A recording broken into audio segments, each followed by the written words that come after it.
on innovative and optimized financing.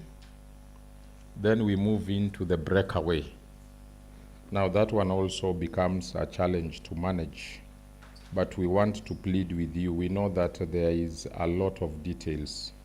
What I've appreciated over the years is that you can fly for 22 hours and just go make, Tamangani will agree with me, 7 minutes or 15 minutes presentation. So if you are given time to present, please don't lecture us. If within the first 10 minutes you have not delivered your presentation, you cannot do it in 30 minutes. Wanodundo, you'll agree with me. So let's abide to that. If you are a speaker, you are given 10, 15 minutes. Please plan yourself. That is how conferences are. You will go to the international scale. Don't say, I want to say. Say it. Yeah, that's the truth. I want to say. Say it. Because that will consume a lot of time. By the time we are telling you to present, 5 minutes have elapsed. You are still on the outline. This is what I want to talk about. No, please. Let's avoid that. Let us be brief. Let us be precise. Let us be concise and to the point. And you deliver it. So to me, I think I've given enough guidance on that. Without much ado, for the plenary session, I want to invite the moderator, who is Dixon Ochieng, in charge of government relations at Sanitation. And I'll give the power as the moderator. When time is exceeded and somebody does not obey, we will switch the systems off.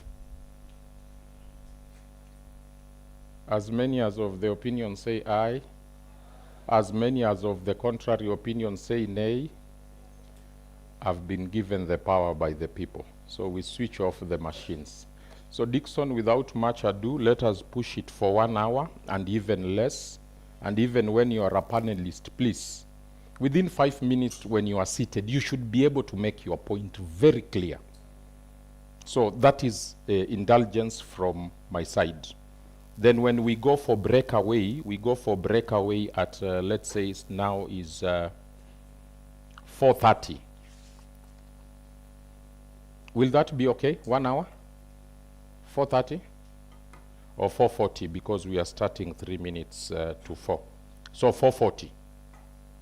So breakaway will also last 1 hour. So 5:40. So by 6 we should be completely done. And then we can have our health break between 6 and 7. So that means you have 1 hour, then we can have our gala dinner at 8. Ama ni tumechelewa? Gala dinner 8 or 7:30? Will we make it at 7? 7? So gala dinner I'm told 7. So that tuanze mapema. Naambiwa jenzi wamerukaruka watakuwa wamechoka. We'll have the freedom, si ndio? Nowadays we know the strategy. You allow them to sing, dance and everything. Then when they get exhausted, they come home and we tell, Oga, alafu kule chakula mzuri wende ulale. You have already passed the message. Sasa hata hawezi sumbua, si ndio? Amechoka. Haya. Dixon, please take over. I don't want to become a jokos here. I'm not... I can be jocular at least at some time, but I don't want to become a jokos. So let's appreciate Dixon as he comes. And we have agreed that within 1 hour you deliver. Yep. We'll even do less. Okay. Yeah. So thank you, Bwana CEO. And I just want to take this opportunity to welcome everyone again for this afternoon session. Always not easy to have a session after lunch.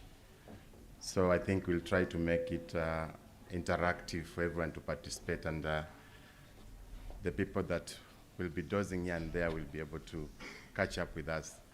Allow me to welcome a presentation from CEO, Water Sector Trust Fund, which is going to open for us. We'll be talking about sanitation financing. I think that is a very good topic to talk about. We've seen the opportunity.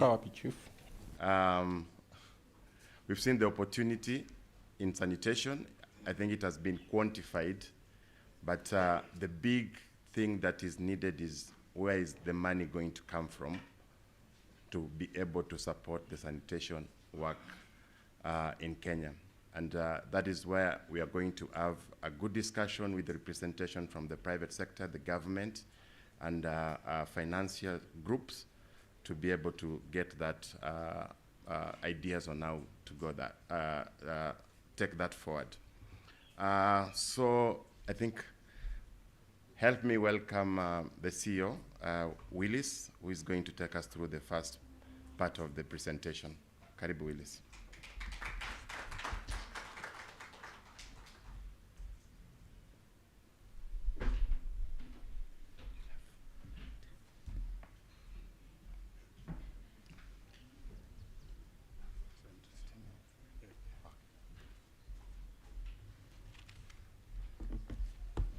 Thank you so much, Ochieng, who is going to be moderating this session. My name, as you have been told, is Willis Ombai. I'm the CEO of Water Sector Trust Fund. I know quite a number of you are familiar with this face. So I'm always striving to be a good student whenever given instructions, to follow the instruction.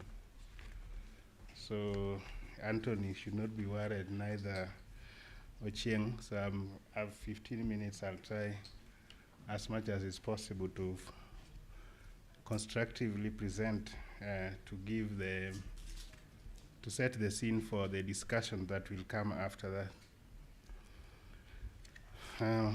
Honorable Chief Guest, distinguished guest, Chairman, I'm not sure who the chief guest is. It was Engineer Lima. So distinguished guests, esteemed guests, ladies and gentlemen, and all protocols observed. It is a great privilege for the Water Sector Trust Fund to participate in this important gathering, and I sincerely thank and commend the organizers, hosts, and other partners for bringing us together to discuss the critical issue impacting on sanitation in Kenya. I'm honored to stand before this esteemed audience to discuss innovative and optimized financing opportunities in the sanitation sector, particularly with the mandate and the work that the Water Fund is doing in this area. So by way of introduction, and a bit of statistics that I know all of you have, but the challenge we have with the statistics, they keep on varying, even when we are talking about the same thing. But the cardinal rule is whenever we are giving this, we'll strive to give the sources so that if you want to make reference, you can. So generally, we know that as compared to water, sanitation access is still low. Particularly in the marginalized and underserved areas of Kenya.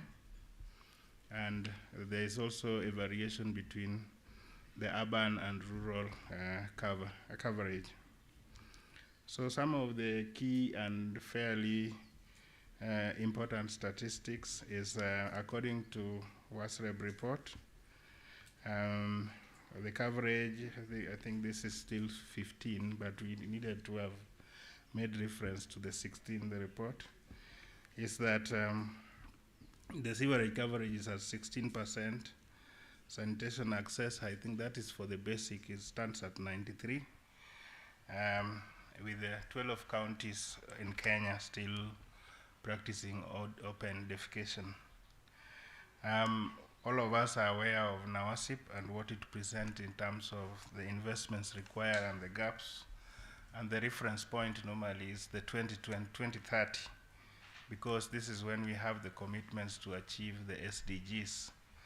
And with different sanitation, in the urban sanitation, we still require, we have a gap of around 2 billion USD, and rural sanitation requiring around 0.1 USD dollars to be achieved. The key contributors to this negative situation, as rightly said by the speakers before me, is the inadequate funding, which limits the investment both in reach and scale of sanitation projects, and the fragmented nature of funding sources, especially allocations to sanitation investment.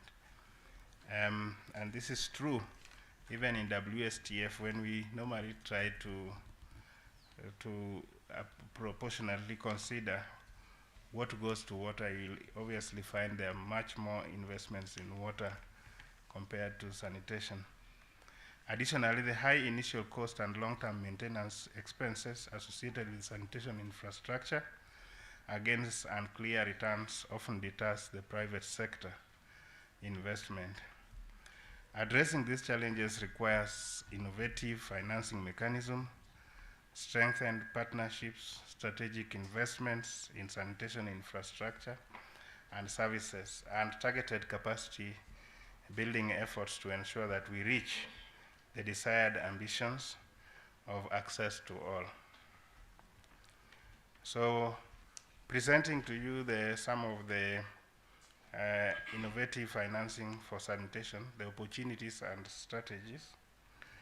And number one, we talk about performance or result-based financing, which is an approach aimed at funding disbursement based on achievement of predefined performance targets rather than traditional or conventional input-based funding, thus incentivizing and rewarding results, efficiency, and impact in service delivery.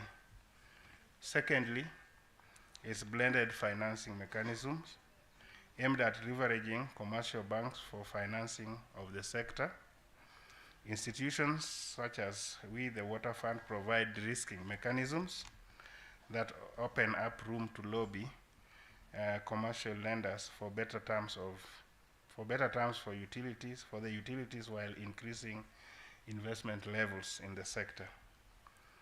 Thirdly, PPPs, that is public-private partnerships, that require engaging private sector actors to invest in sanitation infrastructure and service delivery in exchange for returns that can include long-term operational contracts or revenue sharing mechanisms or agreements.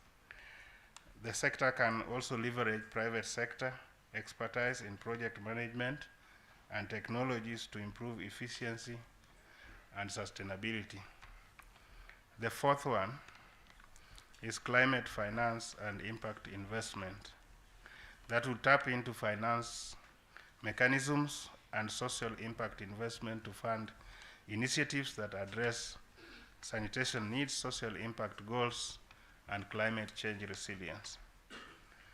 The last one is green bonds in sanitation, provide an opportunity in which bonds can be issued specifically to finance projects or initiatives that have environmental benefits within the sanitation sector, with the aim of mobilizing increased capital for projects that contribute to environmental sustainability. And the most recent one, which could either be mentioned or not in my earlier speech, is tapping the private capital. Around 1 month ago or less, most of us or some of us who could have attended the World Water Forum in Indonesia, Bali. In terms of the research done by African Development Bank, That is the ones working on the African water facility. There is more finance available in the private sector. I know in the panel that is coming up after this, there is the CPF, for instance, that will tell you the kind of monies that, or funding that they have available. The grants and the loans are going down, but it is clear from the research that has been done that almost 40% of money that is available is in the hands of private sector. So it is how we position ourselves to tap this. Coming home to Water Sector Trust Fund, maybe just for clarity, our mandate is to look for funds, finance, and do quality monitoring checks for value, for checking whether we have attained the qualities which are required. And we are really committed to supporting the achievement of the SDG 6. And this is in totality for all the 6-7 parameters, targets that we have, including the target 2, which focuses on sanitation. In fact, we recently have formulated our strategic plan, and it has a specific goal of us reaching out or supporting around 1.2 million people across the country. There are several innovative financing strategies that Water Fund is using to enhance investment in the sanitation sector with the aim of increasing access and expanding coverage. This include, and most of you who have been in the sector, you know, result-based financing, that is OBA, output-based aid, and AOD, aid on delivery. Water Fund has been implementing many years back a result-based financing program with commercial financing aspect since 2012. Under this result-based financing, water service providers are provided by the Water Fund to develop a bankable, are supported by Water Fund to develop a bankable proposal, which they then present to a commercial bank for financing. Once funded, the water companies implement the project against milestones agreed upon with Water Fund, and on successful completion receive a subsidy towards a subsidy grant towards the loan repayment. A total investment thus far is close to 2 billion, with the Kenya shillings 70 million in terms of technical support. So I think those of you might also be knowing that currently we are running AOD program, which still operates on nearly the same principles. Upscaling basic sanitation for the urban poor, this is also a program this is running. This is a program aimed at water and sanitation investments and support measures for the poor population living in slum and urban informal settlements. Some of the investments in the program include extension of basic sanitation, public sanitation, subsidized plot and household level sanitation, construction and rehabilitation of toilets, and financing of decentralized treatment facilities. The program works to apply low-cost concepts and technologies, fast-tracking methodology.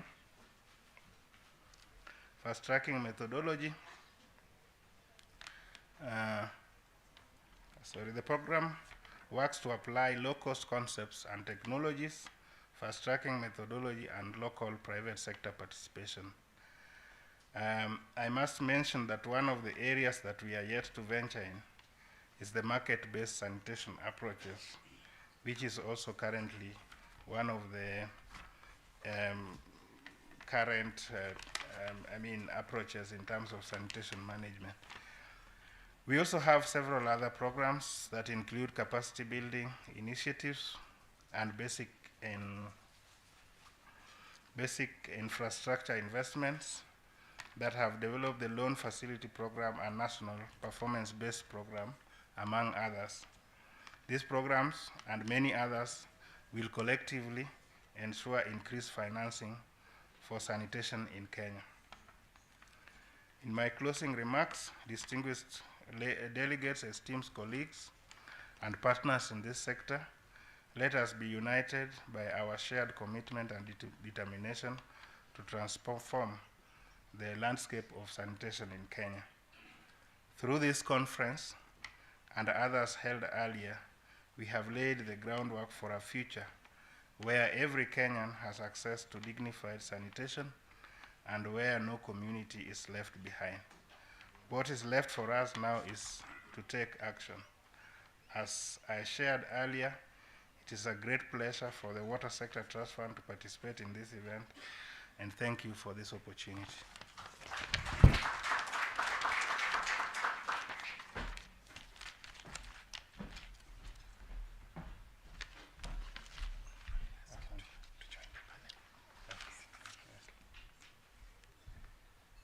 Thank you, Bwana CEO, for setting the stage with the statistics we are getting from NAWASIP in terms of the sanitation financing gap that is there.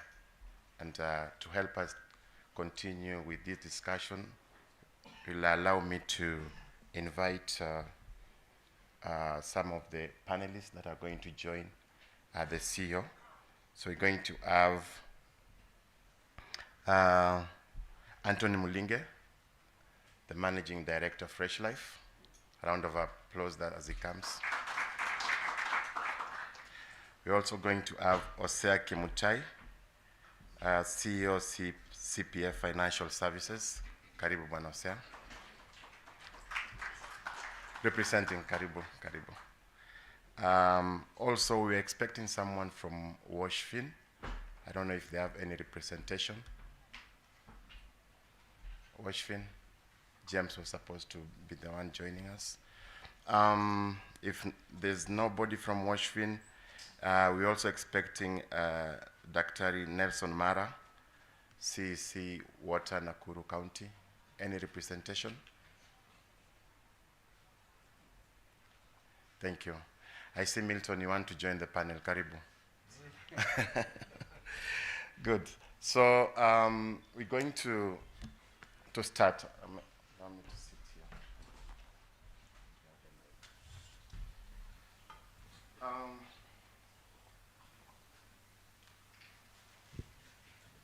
I'm going to give the first opportunity, because she has just from speaking, maybe pass this to the private sector.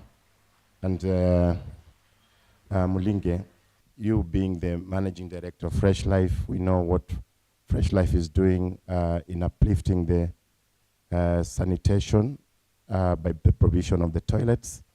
And one thing that has always been a challenge is where is the financing coming for the private sector to be able to continue and expanding and growing that work in the different towns. So for you as a private sector sanitation actor, which innovative and blended financing option do you see are they available? And how can the government come on board to support unlocking those financing opportunities? Okay, thank you, Dixon, for that question. I think when I talk about Fresh Life, we normally finance our work in three ways. We get grant financing, which is the money that we receive from philanthropists to be able to actually provide the toilets in the informal settlements. The second way is when we partner with utility companies like Iwasco in Kisumu, we also receive some of the funding in kind. So things like rent, giving us a facility to be able to dispose of the waste. That in-kind support helps us to also manage our operations. And then the last one is through the nominal charge that we actually charge for the toilets for the people that actually use them. So when I look at that whole financing landscape, majority of our funding is still philanthropic funding. And the destination is for this to really become sustainable, then we need to find a way that we are able to cover that big amount of money from government. And the way we look at this is getting to a point where through the leadership of WASREB, we can be able to charge a sanitation levy that will allow us then to continue doing these operations and have no worries at all. Today, if anything happens to the philanthropic funding, then we almost stop our operations. But if we're able to get to a place where there's a levy, this ensures that we continue to grow and that we're able to then to even expand into all the other cities. Having said that, then how do we get there? Fresh Life has looked at two main ways of innovating around this proposal. I think the first one is through what the speaker Willis said, results-based financing. Because with results-based financing, then we're able to actually prove that the money that we are receiving is delivering a certain kind of result. And we will be launching results-based financing next week together with the Ministry of Water. And we want to do it as a pilot to cover 20% of our funding situation. So that proof of concept to actually show that the money that we are receiving is actually able to deliver certain kind of results will be a way that will start to put us on a journey to really get in towards a sanitation levy. The second one, second other way in which we can look at innovative financing is what a CEO spoke about, climate financing. When you look at the Fresh Life toilet, in many of the areas that we operate in it, we actually also replace pit latrines. Now, a pit latrine, we call it, it's actually a methane chamber. Methane as a gas is 84 times worse than CO2. So in terms of greenhouse gases, when you get a Fresh Life toilet, because the way we decompose, the waste decomposes is aerobically, as opposed to anaerobic decomposition in a pit latrine, then we greatly reduce the amount of carbon emissions that get into the atmosphere. Now, having said that, the carbon emissions, Fresh Life offsets about 24,000 metric tons every year of CO2 gas equivalent. Now, this is equivalent to removing 36,000 cars from our roads. And what we now are working on is how do we monetize this work that we are doing in terms of carbon credits. So Fresh Life is part of a group called CBSA, Container-Based Sanitation Alliance. And together, we are actually looking at how do we capture carbon credits for the sanitation sector. And eventually, then we will be able to sell these carbon credits. And this, again, will be another innovative way in which we will be able to finance the work that we continue to do. Thank you, Anthony, for good points there on looking at innovative financing, talking about result-based financing, climate financing, and the carbon credit. And now allow me to maybe give Jeff Odunto, Group Executive Advisor, maybe start by telling us what CPF does, and then on that, you can maybe follow up and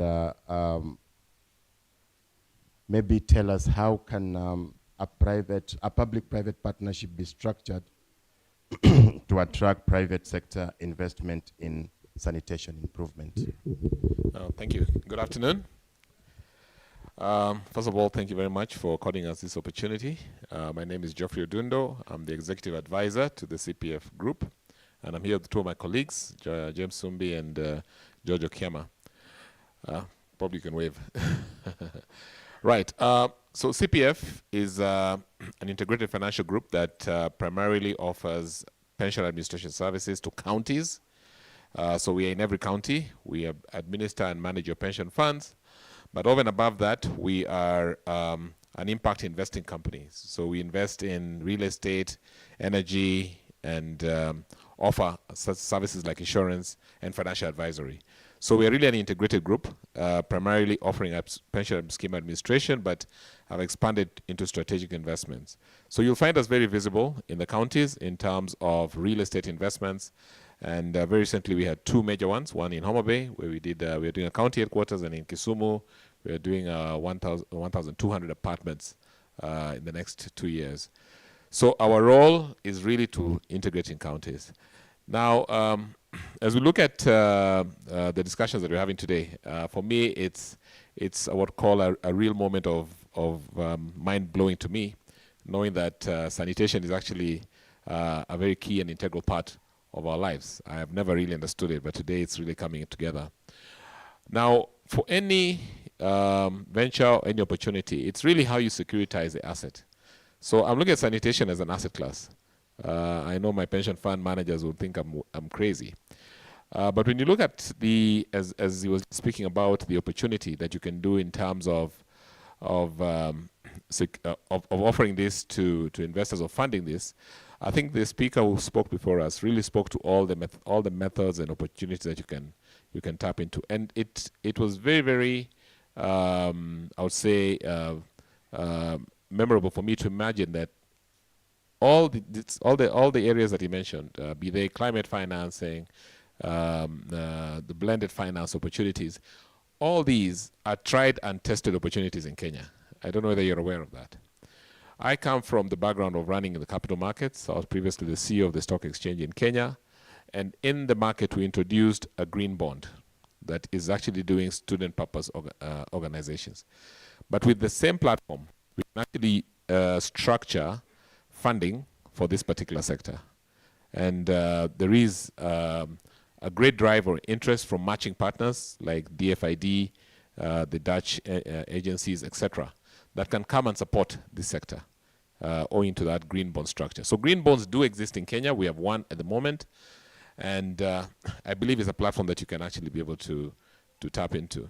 The second one that I think is also tried and tested is blended financing. Today, you've all heard of KMRC, the Kenya Mortgage Refinance Corporation. Now, they have done a blended financing program. So KMRC is funded by institutions, commercial institutions, banks, the government, and other agencies, but they also have a bond which they raised in the market, which they raised competitively to sort of offer a blended opportunity. Because in this kind of asset class, you cannot directly say you want a return. It's more of a social good. So it has an impact character that must attract partially impact funds. And I think that is what we're trying to discuss here. So that's another tried and tested opportunity. A lot of conversation around climate financing. There's a huge amount of capital that is looking for climate-related opportunities, and these offer those kind of structures. So from a financial products perspective, they are innovative solutions that can help you deliver on some of the key objectives from a funding perspective. Now, from a structure perspective, this took me back to the time that we were trying to set up the Kenya Pooled Water Fund, and I think Milton can remember that whole conversation. How can we as a sector create a pooled fund for this particular purpose that can be used to build infrastructure, that can be tapped in for improvements of the infrastructure, transmission lines, etc., so that it can only be accessed exclusively for certain sanitation projects. And the Pooled Water Fund is a collation of different funding agencies. So you have got capital market players, you've got governments, you've got impact investors. There's no way a foreign philanthropist will put money in if there are no local philanthropists. So I think you need to create like a matching structure. Now, a pooled water fund structure would really help this particular sector expand. The other one is the PPP programs. There's a lot of PPPs that we're seeing in the country, and PIPPs as well, which are privately initiated public partnerships. Now, these structures are available and can be used to deliver this particular structure. Now, the most important thing, and I think maybe that's just where I'll pause a bit. For any sort of funding, there are certain characters that the asset class or the project must have. The first and most important is governance. People want to put their money where they're sure it's put to the best use and is recoverable. But when the funds are diverted into different projects, maybe not what they're purposely set up for, then that leads to a high level of investors not getting any interest in those asset classes. So governance is so critical. And I'm glad to see that this particular sector, Chairman, is a highly regulated sector. Today I think I've had like 10 acronyms: WASREB, WAREB, WS, now the Water Finance Trust. It's a very regulated sector. So it's a sector that can actually enjoy the benefits of funding, especially from capital markets, because of the regulation. The second one is transparency. Do we have clear sight of the project being funded? All right? And do we understand how it's being funded? So that's a very important character that a project must have. It definitely has to have returns, and here I'm talking about being able to offer returns to the investors, even if not commercial returns, but there has to be some level of returns that can be achieved. And then they should be able to scale. We don't want to invest in projects that are not going to scale or will not have impact. So any project that we take should be able to scale and achieve a bigger benefit for the society. So yes, people would say capital markets or pension funds are not interested in this because of the returns, but I think there's more to that. With the counties, we are happy to help counties because counties are our customers, and if we can help you scale, we'll be able then to enjoy even a better return and getting your funds in. So I'll probably pause there and take it back to you. Thank you. Thank you, Jeff. Really interesting conversation there. Maybe I want to bring in Bwana Willis, and you are the government, and the agency you lead plays a critical role in sourcing for the funds and managing those funds and distributing them to the beneficiary, the water utilities, who now carry ahead of implementing the projects. But the thing that was really interesting that Mulinge brought was, you see the private sector is ready. The private sector is already working on modalities on blended financing. You as a government, I want to hear from you if you feel there's already structures that groups from the private sector, when they come to engage you and start discussing on how can the private sector play a role in filling this gap, do those structures exist from the ministry? And what are the ways you look at bringing in the public-private partnerships on board? Thank you, and thanks to my fellow speakers on this platform. I think basically the role of the government is always to create an enabling environment. And as been said, water sector is one of the most regulated. We have had the water policy, that was in 1999. We have had the water sector reforms. In 2002, we have had Water Act 2016, which has given the institutional architecture that governs the sector. Aside from that, I think there are also other enabling legislations that have been done by the National Treasury. At the National Treasury, we have the PPP Act, which governs how the operations and how the investments should be done by the investors who are interested.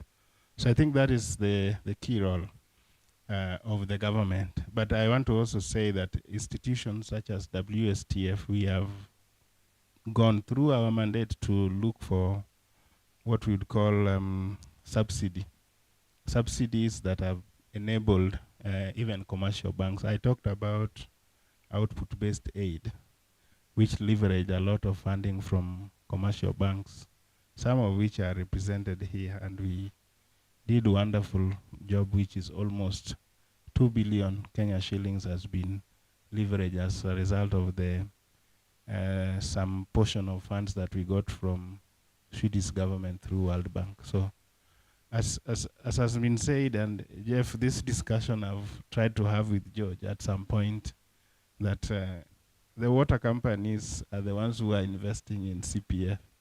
they are giving the money. So how can we structure something? Because the key thing is that, and this is proven, we have studies on both the demand side and the supply side of the funds. Today, I'm really scared of meeting any governor from any part of the country, especially if we don't have grant projects to that county, because I know the first thing they'll ask, what are you helping me to do? So there's that demand, and we have proven, needs that these entities, the water companies that are here, are in one way, even if we'll just look at the projects, can do those projects. They come to us, and we say we don't have money, but we know there is money lying in commercial banks, in pension funds. By the way, for your information, WSTF worked with the Dutch government in terms of Kenya Pool Water Fund, which did not really go very well, but there are lessons that we learned. So I think from where we sit, we have even gone ahead to the loan facility. There's a loan facility that we have presented to the National Treasury in terms of how can we get a seed fund other development partners are willing to put in money. So that with that, we can give this loan, the support at very attractive, knowing too well that as we have said, these are social impact, social good that is required, but we also appreciate that they have to be paid for. All the companies which are here are willing, and they have shown the need for the funds. So talking about 200 million, 300 million, 500 million, these are monies that these water companies have demonstrated that they can get and make repayment. Out of 8 companies that we, water companies that we supported, there was only a case, an issue with one, but the repayment is going. Most of them have repaid. They have gone ahead to even get other loans through the structuring that we manage with the commercial bank. So I think I would leave it there, but to demonstrate that the commercial banks, not the commercial bank, the government is doing its bit in terms of the legislation, in terms of the regulations, and the institutional frameworks which are required to undertake this. Just want to give a rejoinder to that. I think that's pretty much appreciated. Now, what we've seen, and maybe just a model that we want to also share with the water companies, we have come up with a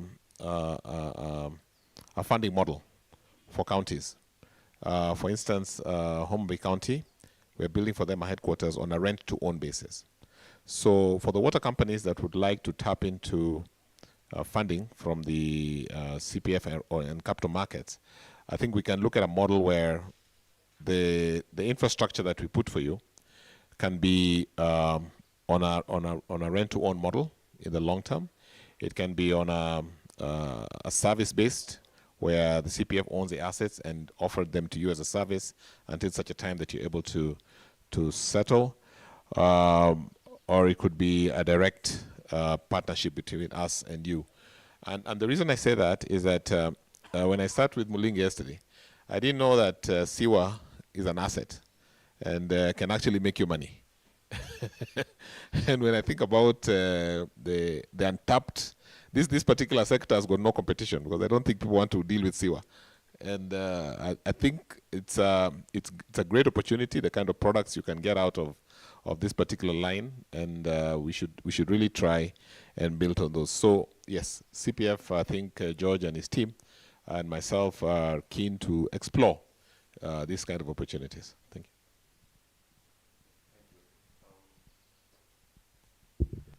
Because of time, we almost coming to a conclusion. I wanted to see if I could get maybe 2 quick questions for the panelists to make it engaging. Any burning question for the panelists? I can see one hand at the back, 2 hands. I think those 2 will be enough.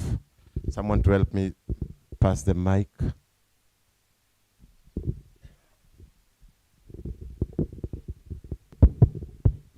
Just be very brief with your question. Yeah, my name is CPA Eric, Kakamega Water. My question is on the green bond. I have a concern whereby you find there are requirements to be done. So maybe for each county that has a water company trying to apply for such a bond, can it be issued collectively, for example, under WASPA, and maybe WASPA will have a small arrangement and be able to know out of this 1 billion green bond, for example, Eldoas will have an allocation maybe of 100 million to pursue their flagship programs, rather than the 47 WSPs trying to apply one or each at a time, because that will take more time if it's done under one umbrella. So maybe you can assist me understand if that is a possibility. Thank you. Okay, so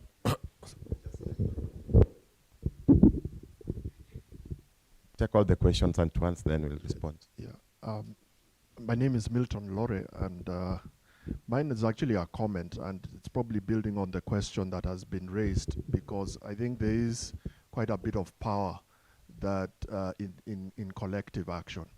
And I think as WASPA is going through its leadership transition, I think an opportunity for the association to actually look at ways of crowding the investment opportunity, not necessarily just on individual utility basis, but as a national investment opportunity.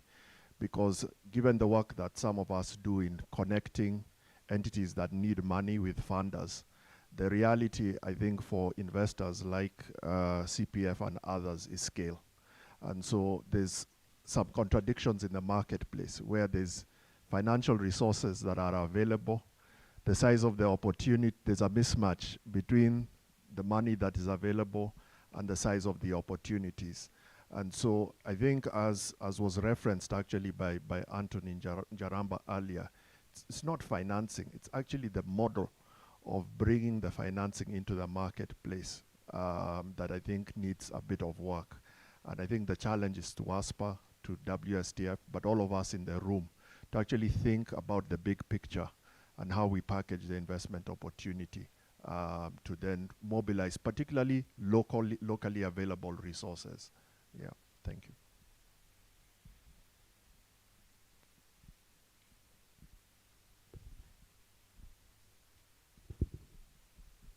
okay, thank you. That's I think Milton has answered the question for me.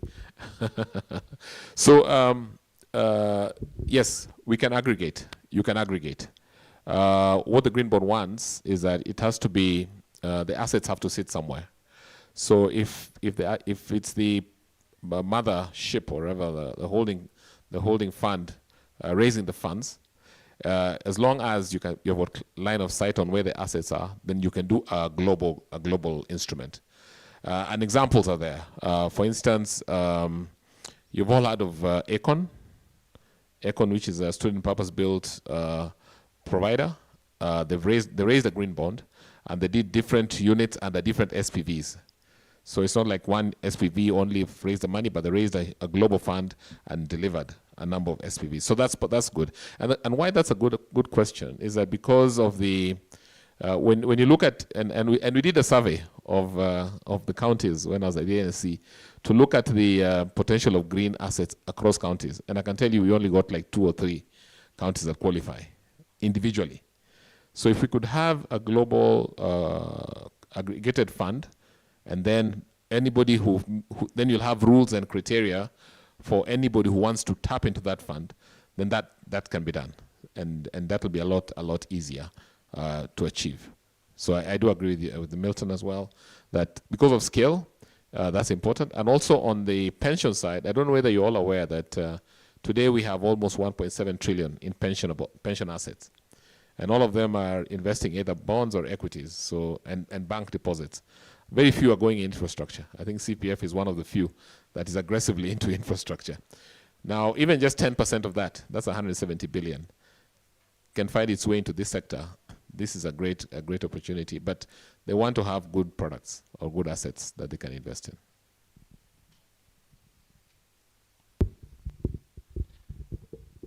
Maybe as you say, your last comment. Thanks. I think for us, some of the things that we try to do, because we also get such conditions like this project that can be supported, you only need this minimum, and that minimum you would not find a company that would be willing or that will have the capability. So I think us as WSTF is also to come in and do the intermediary processes so that the companies can benefit. So we'll continue with that, and that is really under climate change financing, where some Italian firms, they tell us, no, if the project is this small, then we will not be able to finance. Just to concur that this arrangement is what we need going forward. I think that would be my last comment.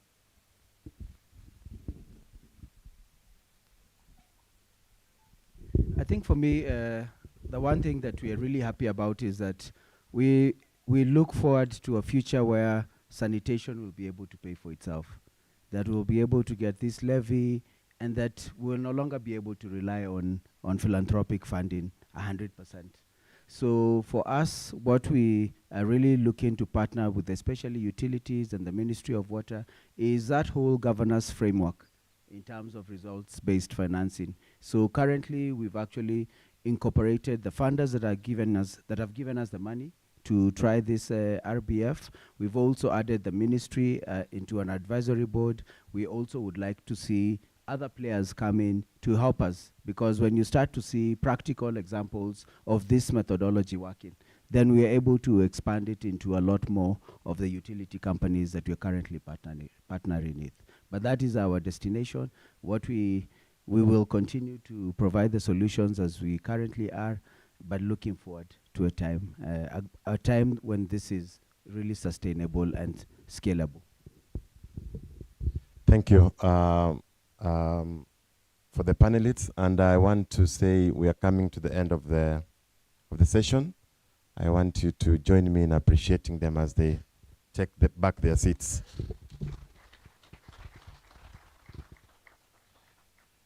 And with that, I want to pass the program back to the CEO, as this discussion is going to continue in the breakout sessions. 1, 2, mic check. Join me in appreciating the moderator. Don't you think that is excellent performance? Yeah, and he has done it, and he said he would take much less time. This is good. I'm checking what the time is.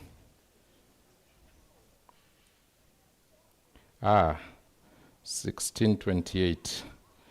Now, without much ado, we want to transit, and I want to strongly persuade the moderators for the breakout sessions in the same spirit that has been exercised and prosecuted by Dixon. That is for the auditorium here, we are going to have our chair, Mathenge Beru, who is the chair of now Young Water and Sanitation Professionals. Now we are giving traction to matters. It's not now Young Water Professionals. We have been silent, and I think this is something we also have to take as a takeaway from this conference. We only talk of young water professionals, young water professionals. So I would strongly suggest we now talk of young water and sanitation professionals so that we give traction. So that is here. Then Meltas Mugomi, Fresh Life, will be chairing a session in breakout room 1, which is just, I think, is one of the wings within the reception. You've been there. Then we have Dr. Caroline Kabaria, who will be chairing a session on capacity development at Breakout 2, which is in Victoria. So we want to plead with you that we are now talking of 4:30, so we should be talking of 5:30. Maybe we can give you 10 minutes to walk there, so we should be talking of 5:40. So 5:40, we should be breaking for the health break. Then at 7, we meet for the gala dinner. You'll have time to freshen up. So by 5:40, when you leave your breakout rooms, you can get the health break in the exhibition space. It is designed also have time interact with the exhibitors. They're also selling their merchandise. And remember, most of the time, they are both alone and lonely because we are here. So we want to kill the loneliness by appearing. So as you enjoy that cup of tea, please speak to an exhibitor. It brings a lot of joy because that is part of customer relationship. The business may not be achieved now, but it may be achieved in 2 days, 1 month, 6 months, 1 year, or 5 years down the line, because the important seed would have been put on the ground. So, chief guest and our chair, we want to thank the panelists and the presenters who have been here.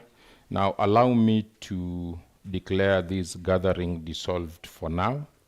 We go to the breakout sessions, health break, then we meet for gala dinner.